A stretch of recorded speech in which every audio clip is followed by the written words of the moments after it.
اب جی بڑی اہم آیت آ رہی ہے، اس آیت کے اوپر گھنٹوں گفتگو ہو سکتی ہے۔ سورۃ البقرہ کی آیت نمبر 186، وَإِذَا سَأَلَكَ عِبَادِي عَنِّي فَإِنِّي قَرِيبٌ، اور اے محبوب صلی اللہ علیہ وآلہ وسلم جب میرے بندے آپ سے پوچھیں میرے بارے میں تو آپ فرمائیں کہ میں تمہارے بالکل قریب ہوں۔ اللہ تعالیٰ ہر شخص کے قریب ہے۔ نحن اقرب الیہ من حبل الورید،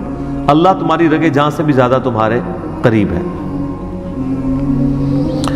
اجیب الدعوۃ الداعی اذا دعان، میں ہر پکارنے والے کی پکار کو سنتا ہوں جب بھی مجھے پکارتا ہے۔ فلیستجیبوا لی، لیکن شرط یہ ہے کہ تم لوگ بھی میرے حکم پر لبیک کہو، میرا کہنا مانو۔ وَلْيُؤْمِنُوا بِي لَعَلَّهُمْ يَرْشُدُونَ، اور ایمان لاؤ تم لوگ بھی جس طرح کے ایمان لانے کا حق ہے تاکہ تم ہدایت پا سکو۔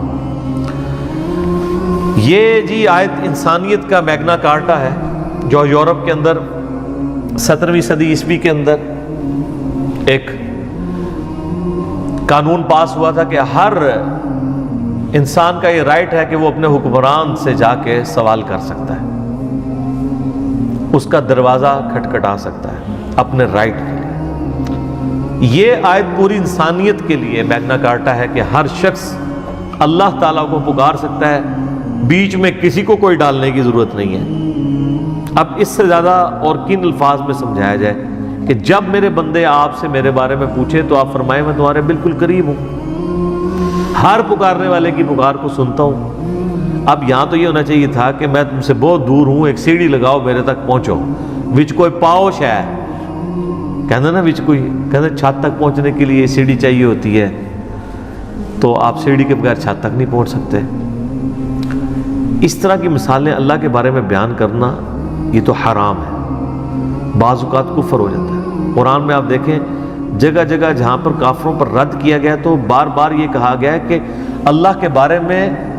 ایسی بات نہ کرو جو علم کے اوپر مبنی نہیں ہے۔ تم بغیر علم کے اللہ کے بارے میں یہ بات کر رہے ہو۔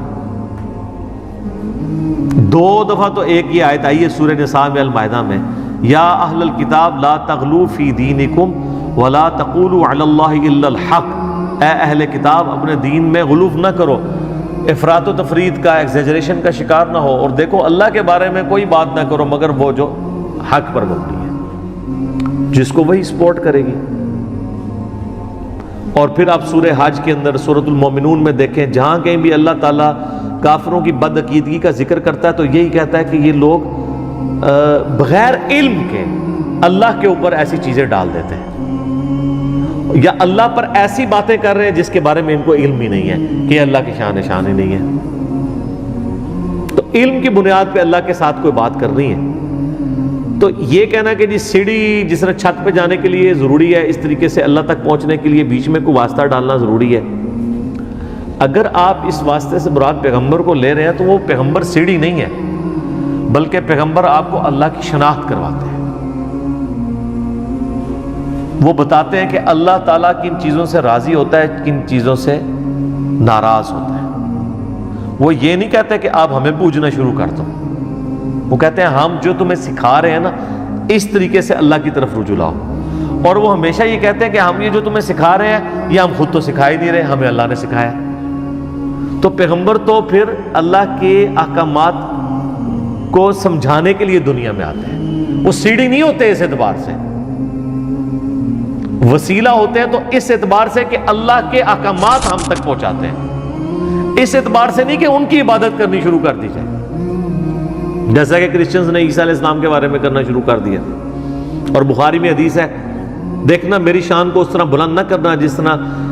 نصارہ نے اپنے پیغمبر کی شان کو بڑھا دیا، میں اللہ کا بندہ اور اس کا رسول ہوں، مجھے اللہ کا بندہ اور اس کا رسول ہی کہنا۔ نبی علیہ السلام نے تو پہلے ہی اس کو کلیئر کر دیا اس بات کو۔ اچھا اس کے اوپر پھر میں ان کو پھکی دیتا ہوں، پھکی بغیر نہیں کام چلتا، جو کہنا جی چھت تک جانے کے لیے سیڑھی چاہیے، دیکھیں جی اس کے بغیر چھت تک نہیں پہنچ سکتے،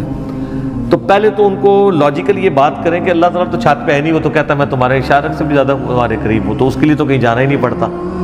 وہ تو کہہ رہا ہے میں تمہارے بالکل قریب ہوں، تو چھت بیچ میں کہاں ڈال دیا، یہ چھت تو بہت دور ہے، یہ تو لاجیکل بات ہے۔ پھر بھی نہ سمجھ آئے تو ان کو کہیں کہ دیکھیں اگر آپ نے دنیاوی مثالیں دینی ہے تو مجھے یہ بتائیں، اگر کسی جج کی عدالت میں 100 جھوٹے گواہ پیش ہو جائیں، پرہیزگار قسم کے داڑھیوں پگڑیوں والے،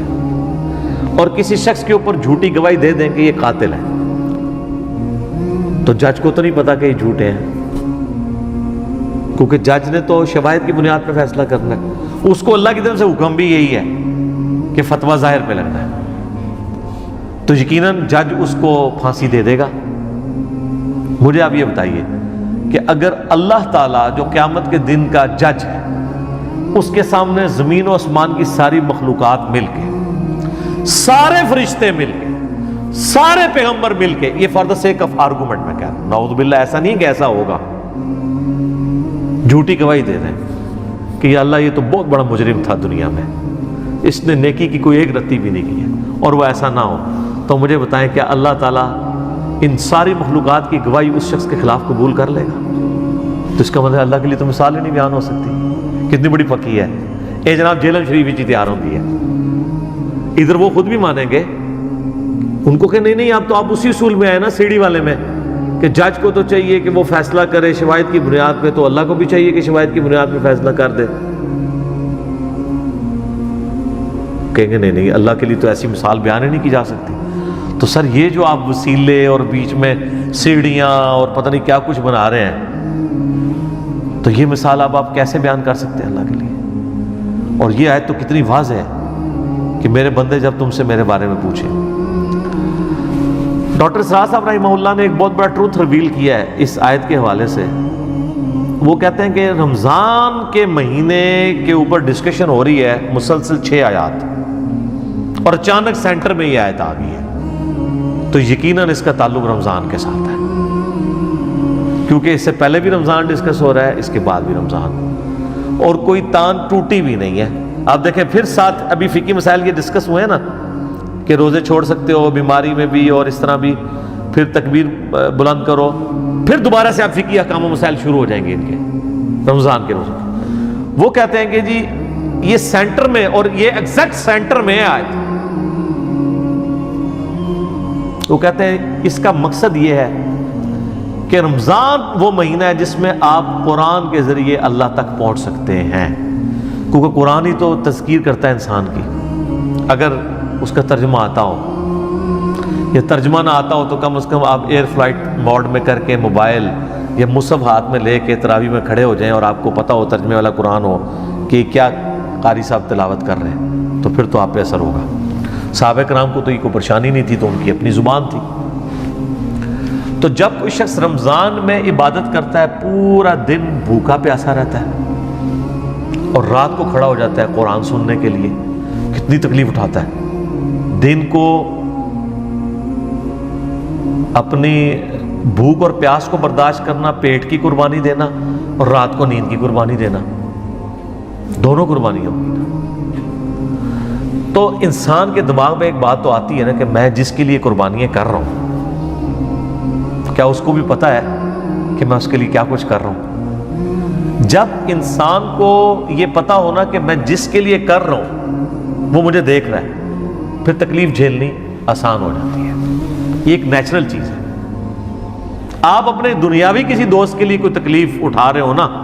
اور آپ کو یہ پتہ چل جائے کہ میرے اس دوست کو پتہ چل گیا کہ میں اس کے لیے اس مصیبت سے گزرا ہوں، تو آپ کے لیے وہ تکلیف جھیلنی آسان ہو جاتی ہے۔ کیوں؟ انسان کو اندر سے خوشی ہوتی ہے۔ صحابہ کرام بھی نبی علیہ السلام سے سوال کرتے تھے، دیکھیں نا اس میں وَإِذَا سَأَلَكَ عِبَادِي، اے نبی میرے بندے آپ سے پوچھتے ہیں میرے بارے میں۔ کیوں پوچھتے ہیں؟ کہ دیکھو جی بھوک پیاس نیند قربان کر رہے ہیں، اللہ خوش ہے نا ہم سے، اللہ کو تو پتہ ہے نا ہم اس کے لیے کیا کر رہے ہیں۔ تو یہ پوچھتے اسی لیے ہیں کہ جب وہ تکلیف کاٹتے ہیں نا جناب، جب آپ کو تکلیفیں کاٹنی پڑ رہی ہو نا، پھر بندہ پوچھتا ہے یار میں ابھی تو نہیں لگ گیا کدھرے،